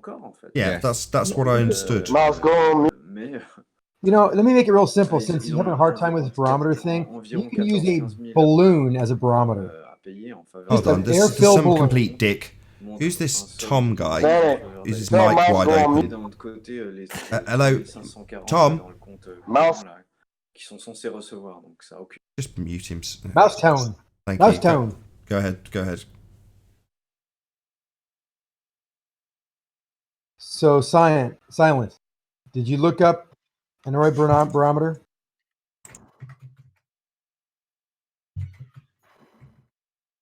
Yeah, I'm looking it up right now. I see a gauge. How does that measure anything? Well, because you don't understand how it works. So there's a bellows in there. So think of you know how an accordion works? You know what an accordion is, right? You play the monkey at the circus, and they use the accordion to make music. Yeah, right? yeah, okay. Okay, that's a bellows, type of bellows. Or the bellows that makes you squeeze it and it makes air come out of it and it makes your fire get bigger. That's a bellows. Or you can use just a balloon. You can fill a balloon with air. Okay, we get what bellows are. Thank you. Please continue. And so the movement of this bellows moves a needle, and the more pressure that compresses the bellows creates a representation of the air pressure or water pressure that you're measuring. So if you have a balloon or bellows and you put it underwater, the balloon will get smaller, will it not? And if it gets smaller, it moves a little needle saying, hey, there's less pressure or more pressure. And underwater, it would get smaller. So it'd say, hey, we got more pressure because it's compressing this balloon. If you take it up to Mount Everest, the balloon will expand. It'll say, hey, there's less pressure. It moved outward. That's how a barometer works. When they build this thing, do they insert the 14.7 already in it? Calibrate it anywhere you want. Exactly. You can calibrate anywhere you want. You want to exactly the point, Zanik. You could let's say we go under the sea. Hold on. Zanik. Let's say we go under the water. Hold on. Zanik. We go under the water. Zanik. And we say, Zanik, please. Well, hold on. No, Zanik. His question's being obfuscated by you. I just want him to either I'll summarize it or I'll ask him to again. He's saying if the calibration automatically assumes that we have gas pressure at sea level, for the sake of argument, just so we're tying it to a location, then the calibration is arbitrary and you're just arbitrarily saying there's gas pressure there because you're starting your scale with the assumption of gas pressure. That's his argument. It's a valid point. Exactly. It's not valid a point, but shut up. Get him to answer it though. Okay, fine. It is valid because then you gotta go back to the first one that measured the first time the pressurized, and that's the video that I posted. And for that one, they use gravity. That's why it's a valid point, Nathan. It's not a valid point because you could zero this thing. I know he said my name, but it's between Zanik and Silent. Go ahead, Zanik. Now, Silent, if you took that balloon up to 30,000 feet and zeroed it out, what would it do if you brought it back down to sea level? Who's talking about balloons? I am, or this bellows. Or this I'm not. Then you're arguing with somebody else. No. Hold on, Zanik. Hold on. His question, I'm just going to repeat. Zanik's question. Silent. Zanik's question is you take the bellows to the top of Everest and calibrate them at 0. Then you return to sea level. Now you're going to find those bellows expand or decrease. You tell me. That's the question on the table. Yeah, that will show difference pressurized, I guess. So the increase. Bingo. Okay, perfect. Go ahead, Zanik. Nice, thank you. Okay, now no, that's it. That's all we need. Zanik, go Oh, ahead. No problem. No problem. Silent. Hold on. Silent. All we needed your you to thing. do is concede that the increase in size is calibrated at the top of a low pressure and move down to a high pressure. Now that seems still like a presupposition, but I'm going to get Zanik to carry on. Go ahead, Zanik. Okay, so we can measure the force it took for which it made that needle move, and we Zanik, find we're out that we're find past out that point. Don't Hold rub on. this in silent. Come on, Hold let on. him just Hold on. finish. Go we ahead, just Zanik. already agreed that there's a pressure change. It went up as we went down. So this particular balloon or bellows actually got smaller, and we measured and we calibrated that measurement to a force, and that force is now we're saying, well, it's 12 psi. So we know at least at sea level that the pressure is 12 psi at least. Now we can ask maybe further questions like, was that high enough? Was that zero pressure at 30,000 feet? We can actually do measurements to confirm that. But at least we know at sea level it's 12 psi. Would you not agree? Everything is understood, Zanik. Now show it. Hold on. He's giving an example. So his example. Yeah. I want to see I just want to repeat it. Please let me repeat it. Don't rumpus me. Just there's people listening. So the example is such that you calibrate bellows up high where there's low pressure, alleged low pressure. Then you go to the bottom to sea level, and because of the alleged increase in pressure, the bellows get smaller. Now that's where we're at so far. Can I answer? Yeah, go ahead. All right. I understand the example. I concede it. Now I want to see it. Done. I think I've showed you a video of a bottle compressing and expanding in an airplane and in a car. I mean, what more do you want to see? Why do you have to see everything? No, that's crap, Zanik. Logic. No, you're in pressurized systems of their own in players, not necessarily in cars, but certainly in the aeroplane. That's got its own pressurized system, though, exclusive of the atmosphere. Okay, so the car one, your potato chip bag. That won't do ready to either. explode. Your example is You get bellows coming from high pressure to low pressure or a balloon. Well, the potato chip bag expanding. It's really hard, Zanik, because I agree with you, but I can't just say, yeah, well, that's the end of that then. His example's good enough. You've got to actually back it with cowbell now. Sorry. So the video of the water bottle expanding as you go up in altitude in your car is not a good example of this? Oh, in the car? Oh, yeah, that's a perfect example. Sorry. Yep, carry on. So we've all seen that. You want to get that video and watch it again? I mean, what part of this aren't you? I haven't watched it. Okay. You haven't watched it? No. Whose video is it? I'll get it. Who owns the video rights? Whose is it? Whose is the video? Who does the video belong to? I don't know. I can watch it on my. I'm asking Zanik. Oh, I don't know. It's just a random video of some kid having a water bottle in a car. I hope that kid took into account the temperature inside the car and all the stuff, right? Well, I didn't see him put a jacket. I mean, we're talking about like scientific measurements or whatever we're doing, not a kid on the car just watching a bottle without taking into account all the variables. Are you thinking it's temperature? So you're back with chemo, thinking that temperature caused the pressure to increase? Is that what you're saying? He can't do that, right? Do you disagree with that? What do you expect? What is your understanding that when you go up in altitude that you get colder, and that's why the pressure goes down?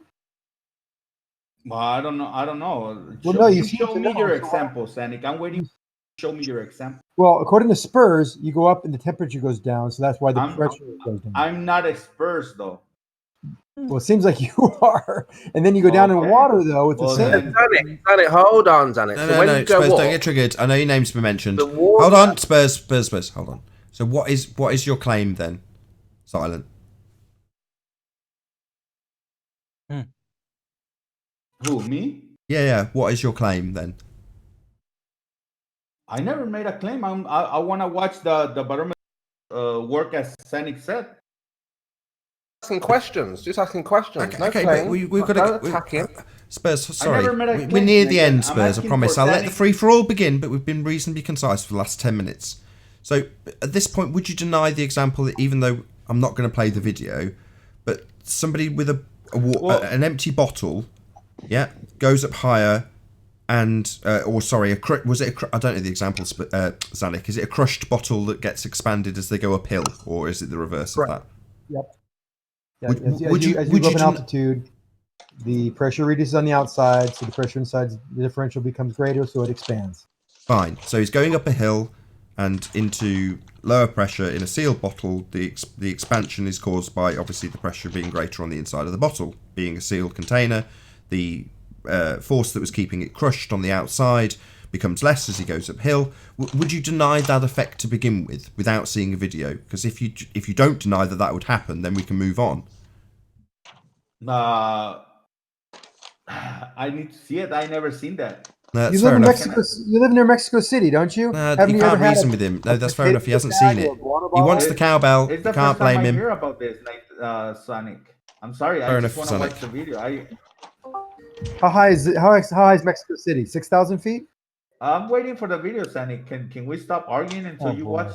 Yeah, he can watch it of his own volition. I just can't play it. So if you can send him that video. All right. Hang on. I'll put my mute and I'll go find it and be right back. Excellent. This has been one of the nicest conversations between you and any other flatty I've ever heard, Zanik.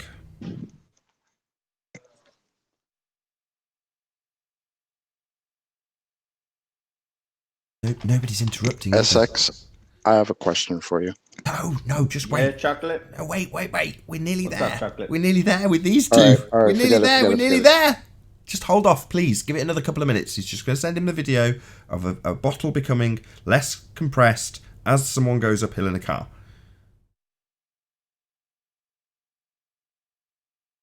Don't mind there being dead air. I'd rather there was a bit of dead air just while he gets to see it. Links pass between these two. Let's just keep it without interruptions. We do that with the tires, right, Nathan? Like, I'm a truck driver. We lower the pressure based on the temperatures. Sure. Or raise the pressure on the tire based on. We wouldn't deny that temperature and pressure are intrinsically linked, because they are. They will expand and compress. But we're not denying that they're linked. That's not something we're denying here. So why would you accept just a bottle without taking into account any measurements of the temperature inside the car or whatever to be an example, valid example? Well, you're right. Of pressure. No, you're not wrong, because the two are intrinsically linked, the temperature and the pressure. But on the other hand, they're not entirely correlated. You can't have a linear correlation between the two, because there isn't one. What? There's no linear correlation between temperature and pressure. Yes, they are correlated. Well, I don't understand what that means. Now there is kind of, though, but the one always follows the other. If you increase the one, the other will follow. They will never be always on the same level just by changing one. Right, but what I'm saying is you can very easily have a circumstance where at sea level it's 20 degrees centigrade, and then, I don't know, 1,000 feet in the air, it's 20 degrees centigrade. So, but the pressure's entirely different in both locations. So to assert that, if you increase the temperature, you will affect the pressure. Well, no, there's other things that are at play in the dynamic system that we live in. So they're not, in this case, directly correlated. I completely they're agree not with always that. in the same length. Why would you expect me to watch a video of a bottle inside of a car expanding and as a measurement of pressure? Because it would seem that you're asserting that at sea level there is no pressure. I say we don't. All right, my understanding is that we don't need to have a pressurized system, because for me everything comes from the ground up, like oxygen and everything. So we don't need it to be pressurized to be able to breathe it. And my understanding is that's why now I understand your claim. I understand your claim now. By its very nature, gas is pressure. It's the amount of force it exerts on the walls of the container. Cool. We just found a barometer of the brand Chemo. How about that? It measures atmospheric pressure. You're joking. And temperature. And the humidity. Called What? Chemo. There's a barometer made by a company named Chemo? Yeah. Is that what you say? That's what he's saying, yeah. The irony. I'm presenting it right now. Let's have a look. The irony. K-I-M-O. Let's just share for the people in Skype. I almost want to buy one. I'm going to watch the video, okay?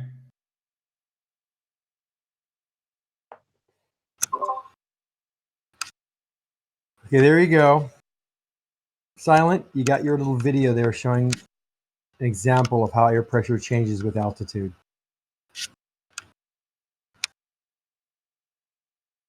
Did you hear me? Silent. Oh, silent. I've seen this video with the chips. Hold on, Chocolate. Did you get the video, Silent? He said he's watching it. That's the last cool. thing I heard him say. Right, fine. Now that that's finally been done, go ahead, have at it.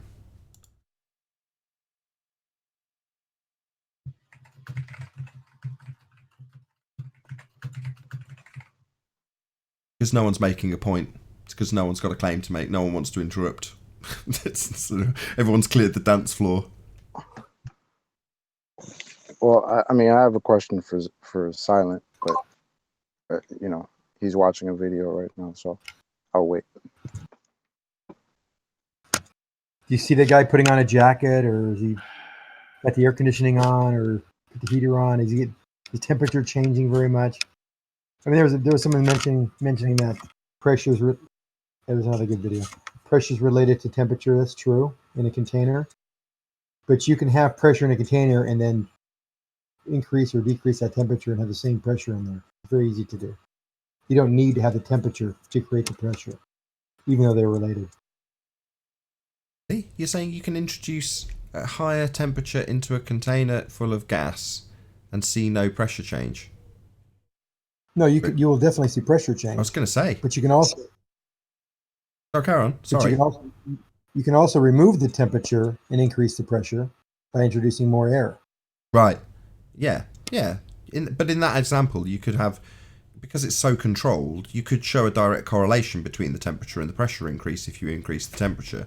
But it doesn't mean that they are directly correlated. In that very controlled example, they might be. Yeah, they're proportional, but they're not directly proportional. Well, no, they are directly proportional, but it's not. It's what I'm looking for. Man, I hate to do this, Cynic, but I mean, at the start of the video, he shows the back inflated, and then he cuts and shows the back disinflated. I thought it was gonna be a video of him, like the whole thing going and showing the back de-inflating as he was going down. So you think he's pulled a fast one? He had that inflated bag of potato chips, the same bag. That's what I said. Down to sea level, and he put a leak in it and made it look like it deflated. Can it be done? You can trick. Yeah, you can make a magic trick like that. Sure. How about the next video? Kristen and I had a picture. What video? The bottle? I don't understand what that guy is doing. Oh, Ranty's on mute, so that wasn't Ranty.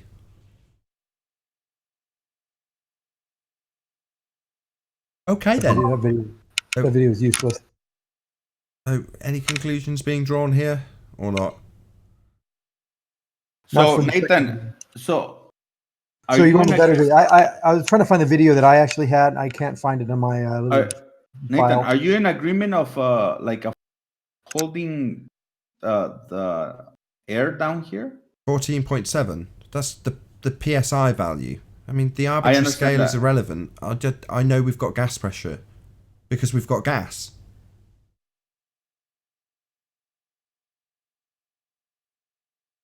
But don't you have to have a force to have that gas pressure? No. Silent, I have a question for you. Go ahead, Chocolate. I know you've been waiting a while. So the video that you posted, right? You said that it you don't trust barometers because it used the way they claim they created a barometer. They used gravity. Is that correct? They took into account gravity to take the measurement. It says there in the video. If you watch it, where did they say that in the video? Let me I must have missed that. I don't remember them. You didn't watch the whole thing? I watched the whole thing. It's only 4 minutes, right? 4-minute video. There doesn't have to be gravity to make a barometer work. You can make a barometer work. Hold on, Zanik. I know when someone else is making a good point, it's so tempting to, but there's like prolonged periods where I'm like, have at it, nobody talks. Now Chocolate's making his point, so just let him get there. It won't take long if no one interrupts him, I hope. Yeah, I just want to know where gravity was included in the creation of the barometer, because I don't. Every time I look up barometer, it doesn't say anything about gravity. It says atmospheric pressure affects, either the mercury or whatever the device is using, but I never see gravity incorporated into that. In the video that I shown? Yeah. Well, let me look it up and I'll give you the exact time, okay? Give me a second. All right, thank you. Go ahead, Zanik.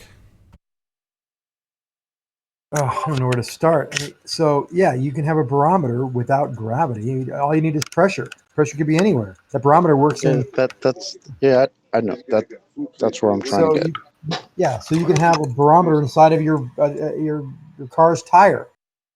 If you had a clear tire and you could see your barometer in there, you would see that the barometer would actually work perfectly and measure the pressure inside the tire, because the way it acts, the force acts on the mercury around it. Or if you had the bellows barometer, the Aneroid barometer, the same principle would apply. That bellows would either expand or contract, and the force associated with it, it would tell you the pressure inside the tire. I don't know what's so hard to understand about this. It's just altimeters are pretty much the same thing, right? They measure They're doing the exact same thing, just different pressure. types of mechanisms. Just different mechanics. They're all meant. That takes a force to make the bellows contract and expand. It takes a force to push the mercury up and down the tube against the vacuum at the top. A little more complicated with the mercury barometer, but the same principles apply. You don't need gravity. Can't quite believe my ears. I mean, you're right, Zanik, and ordinarily with the fundies we deal with, who I've often accused you of being one, you would use that as a useful opportunity to express your views on gravity and weasel them in, and you haven't. You're actually batting for our side in that regard, because it doesn't change your position on your belief on gravity. I'm not trying to attack that. I'm just saying that you're correct. It doesn't require gravity. I get that, right? Well, on the I appreciate just let me give you kudos. I just want to give you a bit of kudos. Kudos. I appreciate the intellectual honesty. Thank you, Zanik. No problem. I should correct though, on the mercury barometer, you do need a force, so it'd have to be like in a centrifuge pushing on the liquid. It's okay, Zanik. We'll give you this one. That's so beautiful, Zanik. Thank you. Stabbed me right in the back. Well, you can have a spring. You have a spring creating pressure on the mercury. Yeah, you do that. You need a force of the pressure of the air. You're right. Yeah, you're absolutely right. It does need to be pushed, i.e. the mercury or whatever else you're using. The force that's going to be put upon it is the pressure of the air, right? Right. Counteracting another force. Yeah, go on. You can do it, gravity. Go on. We don't have to have gravity. We can have some other force. A spring is fine. I knew we wouldn't get away with no fundamentalist assertions whatsoever, but in the argument with the flat earther, right, no less, you still pointed out that the arbitrary assignment doesn't require gravity, and you're correct, and I still appreciate that honesty, regardless of the now assertion of a fundamentalist belief. But thank you anyway. No, Chocolate. Yo. Zanuck, right, Zanuck and honesty? I don't know I if those guess two go together. Ah, come on. Oh, hey, I'm trying to. I want to hear his silent. What's up, bro? You need to enjoy You're the right, video. Nick. Sorry, Arwin. I know I've done it to you loads. Go ahead, Silent. I was gonna say he's right. Chocolate is right. It doesn't say anything about gravity. I guess I was assuming because they say gravity is inserted into the pressure. I'm sorry, chocolate. It's all So good. yeah, I'm sorry. Yeah, no problem. I was concerned because when like I said, when I look up a barometer, it doesn't say anything about gravity use for the barometer to work. It's always atmospheric pressure. And then that video you showed, like which yeah, barometer? it didn't. You're using the spring. The Aneroid barometer doesn't need gravity. Not a spring, regular mercury barometer. Well, mercury barometer And needs some type of force to as a pull matter down of the weight. fact, in the weight of video the that he mercury showed, is needed. they talked about how they use water he's first. rumpusing you, Chocolate. That must be important what you've got to say, Chocolate, because it's getting rumpus toward Well, that's hell. all right. I'm good now. Can you repeat it? Because no one got to hear it. Oh, hear me? Yeah, no one got to hear you. It was obviously important. What? I could hear him perfectly until John interrupted to tell him that he was being interrupted. Through my desk, what happened was... Okay, I'm on mute. You're in the hangout with him, though. Yeah, I'm on mute, too. You're in the... I just wanted to let you know I'm on mute. Thanks. You're in the hangout with Chocolate, but I assure you, we didn't get to hear what Chocolate said because Zanuck made damn sure it wasn't heard. I don't know why, but that tells me, it gives my little spidey sense the inclination to get you to repeat it. No problem. I was just saying that, the video that Silent shared, they were talking about the creation of barometers and, because he asserted it before that there was gravity involved in the creation of it and the use of it. I went and watched the video and I wanted to see that and it's not in there and he conceded that it's not in there. So it's all right. Thanks. No problem. I just want to ask you. I just want to ask you guys, Nathan and Darren. Do you guys realize when, like, the Globerters, like Zanuck said, like, you don't need gravity, but then they say the weight of the mercury makes the difference or whatever. They have inserted the gravity in that weight, right? Yeah. He did it for us literally, but he did it for us literally. On on pressure. Right?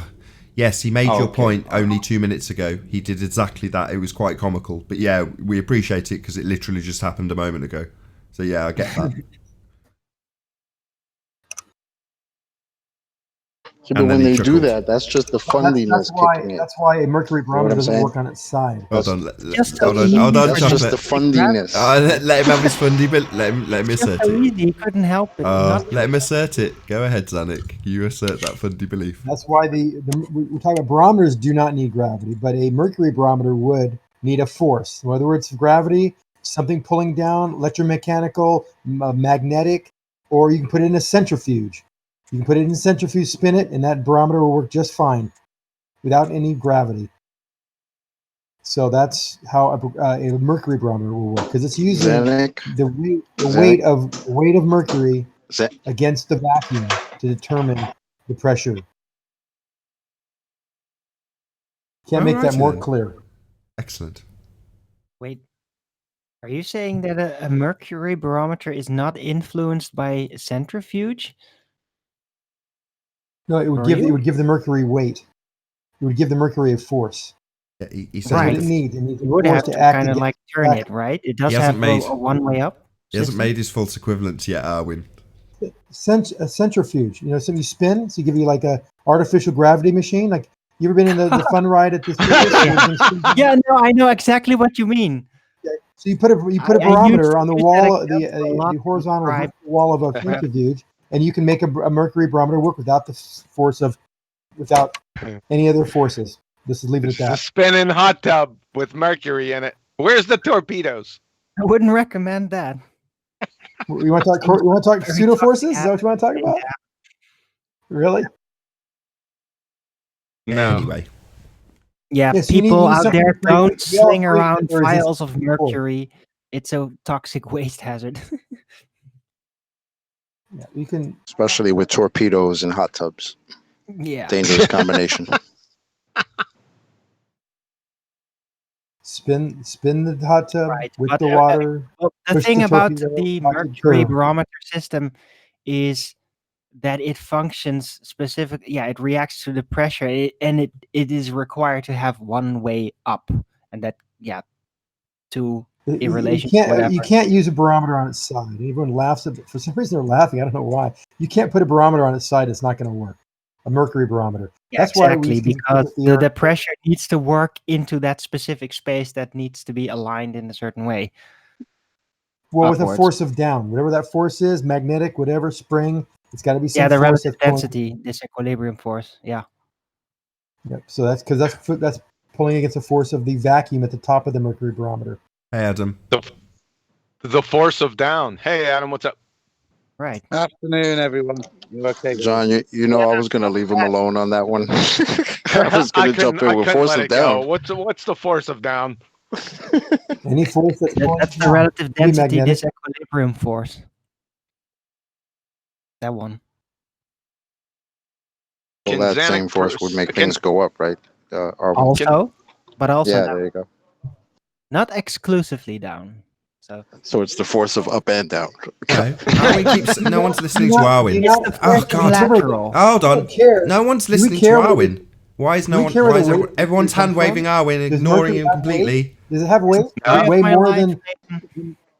Does it weigh more than lead? Does it weigh more than water? Of course it does. We all agree that it has weight. We don't care where it comes from. We're not talking about gravity or any other causes of these forces. We do know the force is there. So we do know that there's a force has weight. But weight is that an weight, expression of pressure. Hold on, let me finish. That weight is acting in a vertical plane, is it not? Laterally, yes. No, Arwin, you said it already. What, when in disequilibrium? Right. Yeah, it is whatever. The force caused by relative whatever you want to call that force doesn't matter. The fact we all know you the haven't force answered me. exists. Well, you haven't answered me. Mercury what? When in disequilibrium or when in equilibrium? Because nothing's happening when it's in equilibrium. But are you talking about when it's not in equilibrium?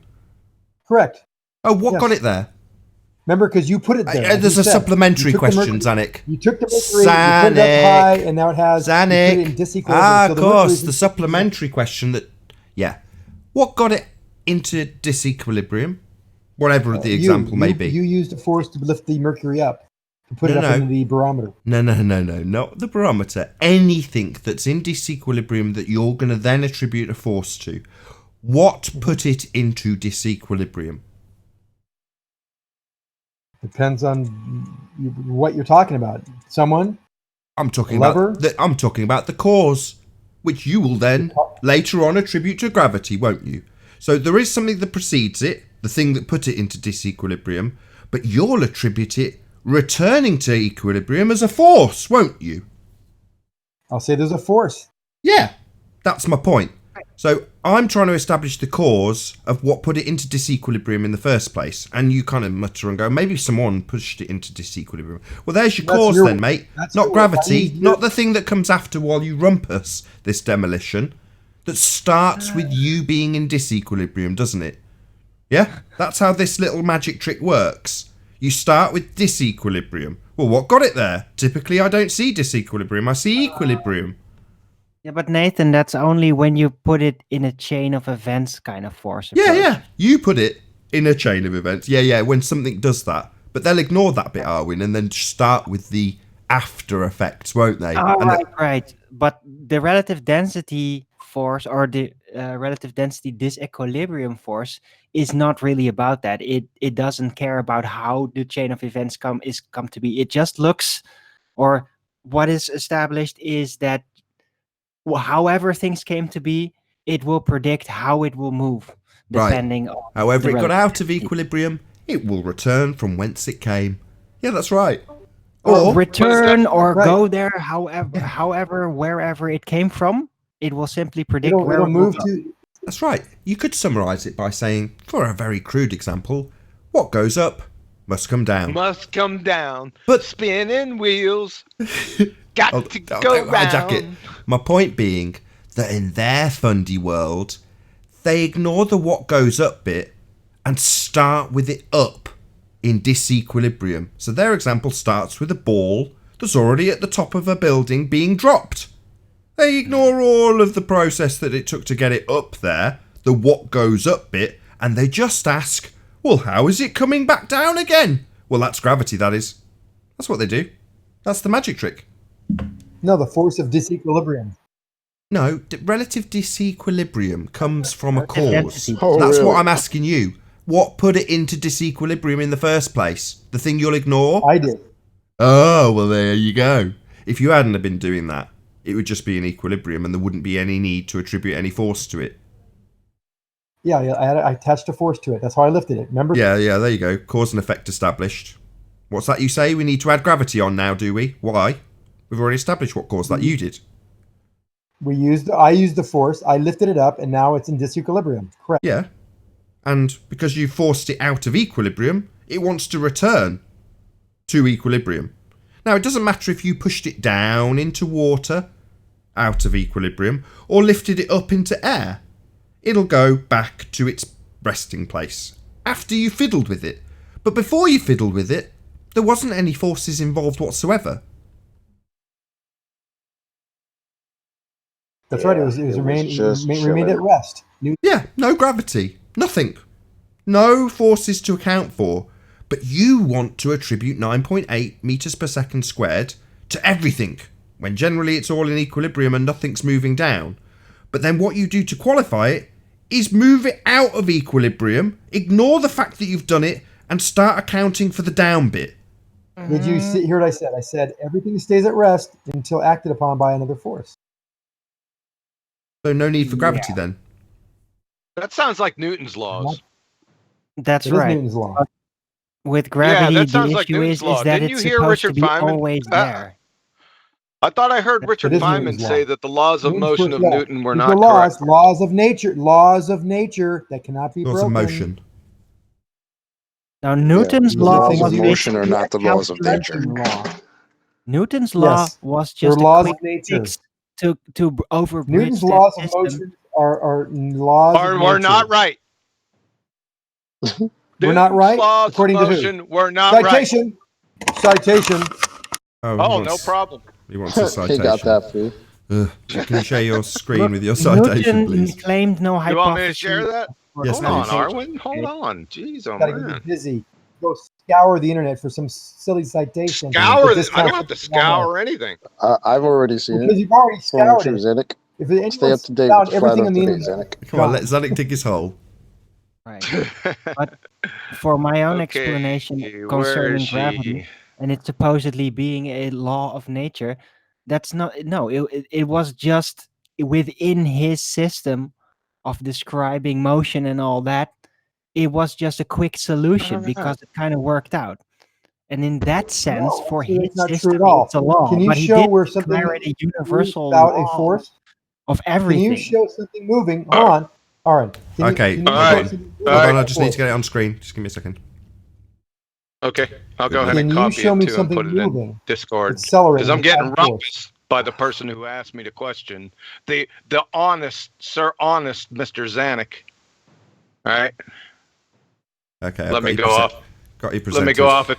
Okay, let me go off it for a second. Fuck. This is like pulling teeth.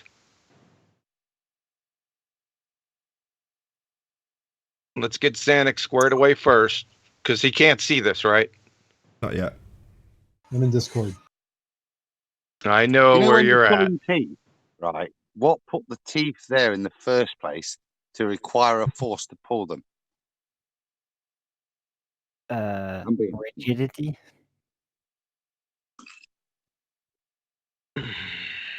Okay, we up? Is it up? You've just. I can see your Discord. You sharing it with Xanix. If you can pop your screen back on. All right, hold on a second. I just need to adjust it. 1 second. Okay, that should do it, and then I'll go back to my screen. Sorry, John. Just a quickie, just so I can be relevant, because I do want your advice. Are we recording, Nathan, or? Yes. Okay, so I'll save it. I'll save it till afterwards because I've been sent a load of stuff by John D that I really do want to quiz John on later, which is to talk about gravity and entropy, and I want to pick his brains. But yeah, why I've not just do been it through now? that. Adam, no. Let me speak to you, Why Adam. do we always have to do the good stuff after we stop? Gotta take control. Oh, Everybody Jesus, shut I'll up. tell you why. Right, guys. Out of respect for the privacy of the documents I've been sent. So you're more than welcome for me to discuss it later, and you stay there. I've got no problem with you. I was just asking whether it's being recorded until John's finalised his stuff. Then no problem. Something No problem. Just take. I just got done talking with Anthony and Dr. John D. I just gave them a little block. You know what? We'll just go over it after we're done with this. Okay, let's just keep it simple. So, on to Zanuck. Are we ready, Nathan? Yes. All right. Richard Feynman lecture on quantum electrodynamics, the discovery of quantum mechanics first, and then in the behavior of light, and then in the behavior of matter, finally culminating in 1926 with the full equation of quantum mechanics, which told us, here comes the cowbell, that the laws of motion of Newton were not right. Let me say that one more time. That the laws of motion of Newton were not right. You good? Okay, let's move on to Adam and Dr. John D and Anthony. Because I saved this. Hold on. Right, Sorry. Hold on. Adam, did you say specifically you did not want this recording? Absolutely not. It's something I want to discuss with my friends and only my friends. No problem. Oh, okay. With that, I will say a huge, massive, enormous thank you to all of you tuning in on the Nathan Oakley 1980 Premiering stream for hopefully smashing the super chat, liking, commenting, sharing, subscribing, and all that good stuff. Of course, a massive thank you to all of today's debating panel for making this after show possible. I've been Nathan Oakley, and I'll see you all in the next video. Oh, what a day! What a lovely day!